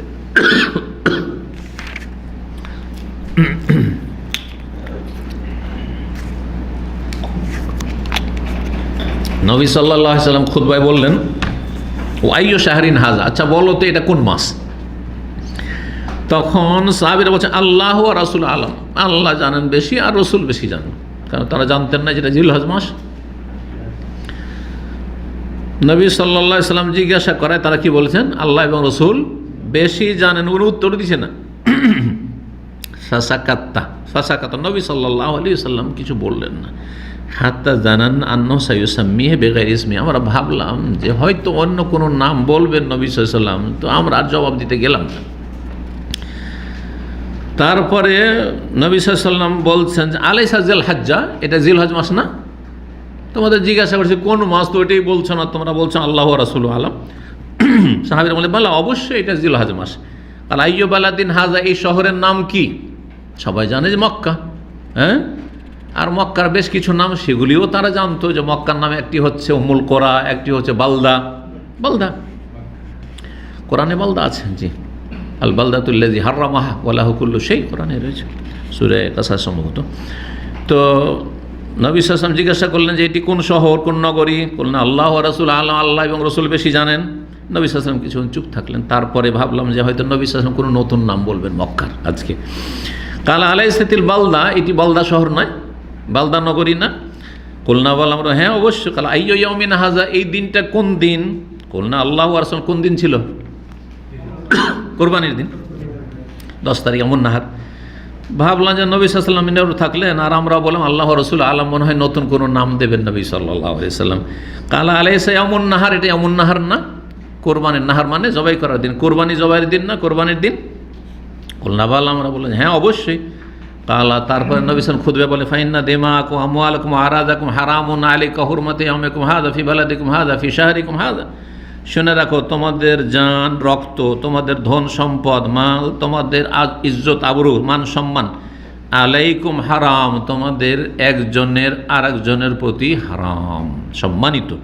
কাহরমাতি ইয়াউমিকুম হাযা, তোমাদের এই দিনের মর্যাদার মতো, সম্মানের মতো।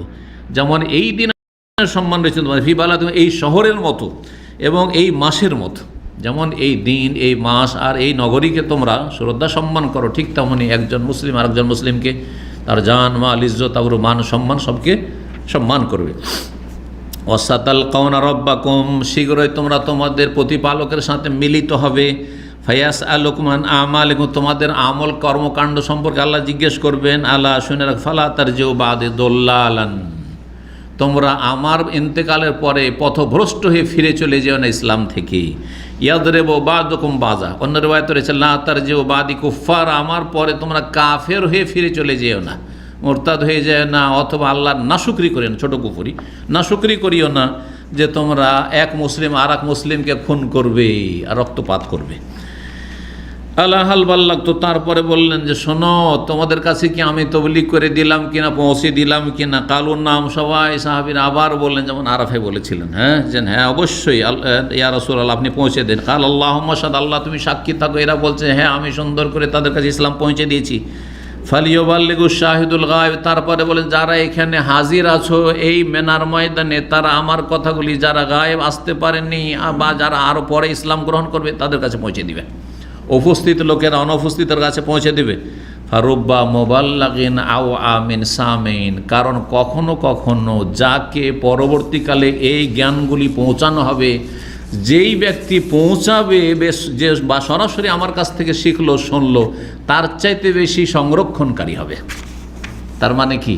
মানে তোমরা হয়তো অত বড় জ্ঞানী না হইতে পারো, আলেম না হইতে পারো, তোমাদের থেকে যারা এলেম শিখবে তোমাদের চাইতে বেশি জ্ঞানী হইতে পারে। সুতরাং তোমরা এই ক্ষেত্রে অবহেলা করবে না, মানুষকে শিক্ষা দিতে, মানুষের কাছে হক সত্যের দাওয়াত দিতে, পৌঁছাইতে। জি, তো এই ছিল খুতবার গুরুত্বপূর্ণ অংশ, যা সহিহ বুখারীতে রয়েছে। আর তারপরে তিরমিজিতে একটা অংশ রয়েছে, এটা দিয়ে শেষ করছি। আর একটি রওয়ায়াতে রয়েছে, ওই খুতবা পড়ছে, আলা লা ইয়াজনি জানিন ইল্লা আলা নাফসি, শুনে রাখো যে কোনো অপরাধকারী, কোনো অপরাধী যেন যদি অপরাধ করে সে নিজেকে ক্ষতিগ্রস্ত করল। লা ইয়াজনি জানিন ইল্লা আলা নাফসিহি, নিজেকে ক্ষতিগ্রস্ত করলো। আল্লাহ লা ইয়াজনি জানিন আলা ওয়ালাদিহি, কোনো অপরাধী যদি অপরাধ করে তো নিজে, তার দোষ সেটা। অপরাধটি কার? যে অপরাধ করলো তার বাপের কোনো অপরাধ আছে, মায়ের অপরাধ আছে, তার ছেলে মেয়ে স্ত্রীর কোনো অপরাধ আছে। এটা ইসলাম শিখিয়েছে, যে অপরাধ করেছে তাকে উঠিয়ে নিয়ে যান, যে জঙ্গি তাকে উঠিয়ে নিয়ে যান, যে চোর ডাকাত তাকে উঠিয়ে না, যে খুনি তাকে উঠিয়ে নিয়ে যান। কিন্তু আমাদের দেশে কেসে হয় কি, যারা কেস করে তারাও জালেম, আর যারা কেস নেই তারাও জালেম। কেস যারা করে, একটা ছেলে অপরাধ করেছে, ধরেন সে জুলম অত্যাচার করেছে, অথবা নারী নির্যাতন করেছে বিয়ে শাদী করে, এইসব কেসগুলিতে বা যে কোনো কেসে করে কি, গোটা বংশের 20 জন আসামি, 50 জন আসামি, 10 জন আসামি, বাপ আসামি, মা আসামি, ভাই বোন সব আসামি। করছে না? আর যারা কেস করলো তারা জালেম না? এরা কি অপরাধ করলো? ওয়ালা তাজিরু ওয়াজিরাতুন বিজরা, কেউ কারো বোঝা উঠাবে না। এইটি হচ্ছে ওয়ালা তাজিরু ওয়াজিরাতুন, কেউ কারো বোঝা উঠাবে না, কোরআন আয়াত। ওইটি হচ্ছে এর অর্থ, যে লা ইয়াজনি জানিন ইল্লা নাফসি, যে অপরাধ করে সে অপরাধী। কিন্তু আর অপরাধ তার বাপকে, তার মাকে, তার ছেলেকে, কেন তাদেরকে হয়রান করবে এবং তাদের পেরেশান করবে বা তাদের ওপর আক্রমণ করবে? ওয়ালা মাউলুদুন আলা ওয়ালিদিহি, আর কোনো সন্তান তার বাপ যদি অপরাধ করে তো তার সন্তানের কি দোষ হলো যে তুমি সন্তানের ওপর তুমি জুলম অত্যাচার করবে বা তার ক্ষেত্রে বাড়াবাড়ি করবে? আল্লাহ শুনে রাখো, ইন্না শায়তান কাদ আয়েসা, এই কথাটি গুরুত্বপূর্ণ, সবগুলি গুরুত্বপূর্ণ। এটি বিশেষ করে যারা সহি আকীদার দাবিদার ভাইয়েরা কিন্তু অন্তর কলহে নিমজ্জিত, অন্তরে বড় ফাটল ধরে আছে, কেউ কাউকে হিংসা, ঈর্ষা, শত্রুতা, বিদ্বেষ দেখতে পারেন না, বরদাস্ত করতে পারেন না, উন্নতি দেখতে পারেন না, ইত্যাদি ইত্যাদি। বা আপোষের লড়াই, কিসের জন্য? হয় পয়সার লড়াই, না হয় স্বার্থের লড়াই, না হলে ক্ষমতার লড়াই, নেতৃত্বের লড়াই। অথচ সবাই আহলে হাদিস, সবগুলি আহলে হাদিস, সবগুলি সালাফি। হ্যাঁ, কোরআন এবং হাদিসের দলিল সবাই দিচ্ছে, সবাই বলছে ওয়াতাসিমু বিহাবলিল্লাহি জামিআন, আর সবাই নিজের নিজের দলের পক্ষে দলিল। আল্লাহ রশিকে মজবুত করে ধরতে হবে, মানে আমাদের দলে এসে ধরতে হবে। বোঝা গেছে? তো বলছেন ওই ক্ষেত্রে, আল্লাহ শোনো, ইন্না শয়তান কাদ আয়েসা, শয়তান নিরাশ হয়ে গেছে। কি থেকে? আইয়ু বাদাফি বালাদ, তোমাদের এই শহরে, আরব নগরীতে, আরব দেশে, এই মক্কাতে কেউ মূর্তি পূজা করবে, আবার এটা হবে না কোনোদিন। কিয়ামত পর্যন্ত মূর্তি পূজা হবে, এটা হবে না আবাদান কখনো। ওয়ালাকিন সাতাকুনু লাহু তাআতুন, তবে শয়তানের আনুগত্য হবে, শয়তানের আনুগত্য করবে। অন্য রেবাত ওয়ালাকিন ফি তাহরিশে বাইনা, আপসে লড়িয়ে দেবে, আরবদের সাথে লড়াই। হ্যাঁ, আরবদের সাথে লড়াই, ওই রকমই সহি আকিদার সাথে লড়াই, আহলে হাদিসের সাথে লড়াই। জি, হিংসা, বিদ্বেষ, শত্রুতা। শয়তানের আনুগত্য করবে বিভিন্ন পাপের মাধ্যমে, বিভিন্ন অপরাধের মাধ্যমে, কলহ বিবাদের মাধ্যমে। ফিমা তাহতাকিরুনা মিন আমাল, যেগুলিকে তোমরা তুচ্ছ মনে করছো, এগুলো কোনো অপরাধী না। এই যে একই আকিদা, একই মানহাজ, তারপরে এত ফাটল দ্বন্দ্ব, এগুলো কোনো অপরাধী মনে করছে না, অপরাধী মনে করছে না। ফাসায়ারদা বিহি, তাতেই শয়তান সন্তুষ্ট হয়ে যাবে যে এরাকে তো মুশরিক বানাইতে পারলাম না, মাজার পূজা করাইতে পারলাম না, মূর্তি পূজাও করাইতে পারলাম না, আর এদেরকে মিলাদ কিয়ামও করাইতে পারলাম না, চলো এদের মাঝে দ্বন্দ্ব, লড়াই আর এই সব কিছু করিয়ে আর বিভিন্ন পাপে জড়িয়ে চলো এদেরকে তো কিছুটা তো সঙ্গী বানাইতে পেরেছি, এতেই সন্তুষ্ট হয়ে যাবে শয়তান। তো এই ছিল আলোচনার অধিকাংশ বিষয়গুলি যেগুলি এখানে উল্লেখ করা হয়েছে। এই হাদিসটি তিরমিজিতে রয়েছে, কিতাবুল ফিতানে রয়েছে। তো এখানে আজকের আলোচনা শেষ করছি। আল্লাহ রাব্বুল আলামিনের কাছে দোয়া করি আল্লাহ রাব্বুল আমাদের নেক আমল কবুল করেন এবং আমাদের সকলের এলমে, আমলে, দিনে, দুনিয়াতে, দাওয়াতে, পরিবার পরিজনে, রুজিতে আল্লাহ সব কিছুতে বরকত দান করেন। সমস্ত অনিষ্ট বালা মুসিবত থেকে আল্লাহ হেফাজতে রাখেন। ওয়া সাল্লাল্লাহু সাল্লামা নবিয়ানা মুহাম্মদ ওয়া আলা আলিহি ওয়া সাহবিহি আজমাইন।